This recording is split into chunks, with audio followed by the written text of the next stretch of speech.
ബഹിരാകാശത്തിന്റെ വിശാലതയിലൂടെ ബഹിരാകാശ വാഹനങ്ങൾ എങ്ങനെ സഞ്ചരിക്കുന്നുവെന്ന് നിങ്ങൾ എപ്പോഴെങ്കിലും ചിന്തിച്ചിട്ടുണ്ടോ? ഒരു ബട്ടൺ അമർത്തി ക്രാഫ്റ്റ് വേഗത്തിലാക്കുന്നതുപോലെ ലളിതമല്ല ഇത്. വാസ്തവത്തിൽ ബഹിരാകാശ യാത്രയുടെ നിയമങ്ങൾ ഭൂമിയിലുള്ളതിൽ നിന്ന് തികച്ചും വ്യത്യസ്തമാണ്. നിങ്ങൾ ഒരു സൈക്കിൾ ഓടിക്കുകയാണെന്ന് സങ്കൽപ്പിക്കുക. ആരെങ്കിലും നിങ്ങളെ പിന്നിൽ നിന്ന് തള്ളുന്നു. നിങ്ങൾ വേഗത്തിൽ നീങ്ങാൻ തുടങ്ങുന്നു, അല്ലേ? എന്നാൽ ബഹിരാകാശത്ത് അത് നേരെ വിപരീതമാണ്. നിങ്ങൾ ഒരു ബഹിരാകാശ പേടകം പിന്നിൽ നിന്ന് തള്ളുകയാണെങ്കിൽ അത് യഥാർത്ഥത്തിൽ പതുക്കെ നീങ്ങാൻ തുടങ്ങും. കാരണം തള്ളൽ പേടകത്തെ മുകളിലേക്ക് കൊണ്ടുപോകുന്നു. ബഹിരാകാശ വാഹനങ്ങൾ ഉയർന്ന ഉയരത്തിൽ പതുക്കെ നീങ്ങുന്നു. ഇത് യഥാർത്ഥത്തിൽ വളരെ ലളിതമാണ്. ഒരു ബഹിരാകാശ പേടകം വേഗത്തിൽ നീങ്ങാൻ നിങ്ങൾ അത് താഴേക്ക് പോകേണ്ടതുണ്ട്, മുകളിലേക്കല്ല. ഇത് ചെയ്യുന്നതിന് നിങ്ങൾ ബഹിരാകാശ പേടകത്തിന്റെ എഞ്ചിനുകൾ അത് ചലിക്കുന്ന രീതിക്ക് വിപരീത ദിശയിൽ ഫെയർ ചെയ്യേണ്ടതുണ്ട്. ഇത് വിരുദ്ധമായി തോന്നിയേക്കാം, പക്ഷേ അത് പ്രവർത്തിക്കുന്നു.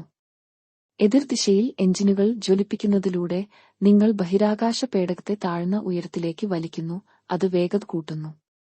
ബഹിരാകാശത്ത് 2 തരം ചലനങ്ങളുണ്ടെന്ന് മനസ്സിലാക്കേണ്ടത് അത്യാവശ്യമാണ്: പരിക്രമണ ചലനവും രേഖീയ ചലനവും. ഒരു വസ്തു ഗ്രഹം അല്ലെങ്കിൽ ചന്ദ്രനെപ്പോലെയുള്ള ഒരു ആകാശഗോളത്തിനു ചുറ്റും വളഞ്ഞ പാതയിലൂടെ നീങ്ങുമ്പോഴാണ് പരിക്രമണ ചലനം സംഭവിക്കുന്നത്. വേഗത വർദ്ധിപ്പിക്കുന്നതിന് എതിർ ദിശകളിലേക്ക് എഞ്ചിനുകൾ ജ്വലിപ്പിക്കുന്നത് പോലുള്ള മുകളിൽ വിവരിച്ച തത്വങ്ങൾ പരിക്രമണ ചലനത്തിന് മാത്രം ബാധകമാണ്. നേരെമറിച്ച് ഒരു വസ്തു ബഹിരാകാശത്തിലൂടെ നേർരേഖയിൽ നീങ്ങുമ്പോൾ ലീനിയർ മോഷൻ സംഭവിക്കുന്നു. രേഖീയ ചലനത്തിൽ ചലനത്തിന്റെ ദിശയിൽ എഞ്ചിനുകൾ ഫെയറിംഗ് ചെയ്യുന്നത് ഭൂമിയിലെന്നപോലെ വസ്തുവിന്റെ വേഗത വർദ്ധിപ്പിക്കുന്നു. ബഹിരാകാശത്തെ രേഖീയ ചലന നിയമങ്ങൾ ഭൂമിയിലേതിന് സമാനമാണ്.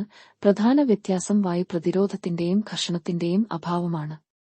ബഹിരാകാശ യാത്രയ്ക്ക് ഭ്രമണപഥവും രേഖീയ ചലനവും പ്രധാനമാണ്. ഒരു ബഹിരാകാശ പേടകം ഗ്രഹാന്തര ബഹിരാകാശത്തിലൂടെ സഞ്ചരിക്കുമ്പോൾ അത് രേഖീയ ചലനത്തിലാണ്. രേഖീയ ചലന നിയമങ്ങൾ ബാധകമാണ്.